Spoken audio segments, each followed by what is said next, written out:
MP সাহেবের আগমন।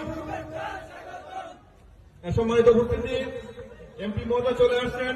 আমাদের আনুষ্ঠানিক কার্যক্রম এখনই শুরু হবে, তাই আপনারা এখনো ঘাম কখনো প্রতারণা করে না।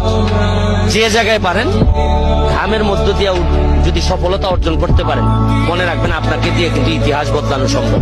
আমি জীবনের যত ঘাম ফেলছি, আমার কাছে মনে হয় যে আমার এমপি হওয়া, ব্যারিস্টার হওয়া, সফল হওয়া সবই আমি ঘাম দিয়ে যদি তুলনা করি, মনে হয় না আমার মতো ঘাম অন্য কেউ ফেলছে।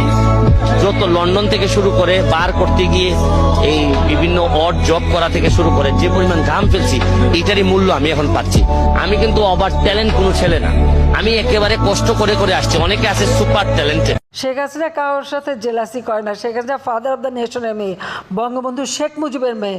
অন্ত এই জায়গাটায় কেউ আসতে পারবে না, আর সেটাই আমার গর্ব, সেটাই আমার গর্ব। প্রধানমন্ত্রী এটা তো একটা সাময়িক ব্যাপার, কিন্তু আমি তো বঙ্গবন্ধু শেখ মুজিবের মেয়ে। আমি দেশও বেচি না, দেশের স্বার্থ বেচি না। আমি সবসময় দেশের স্বার্থ রক্ষা করেই চলি। তার জন্য অনেকবার ক্ষমতা আসতেও পারিনি, আমার কিচ্ছু আসে যায় না। আমার দেশের স্বাধীনতার সার্বভৌমত্ব রক্ষা, আর দেশের মানুষের মাথা যেন উঁচু থাকে, আমার সবসময় সেটাই কাজ। আমি এর কাছে ধর্ণা দিয়ে বেড়াই না।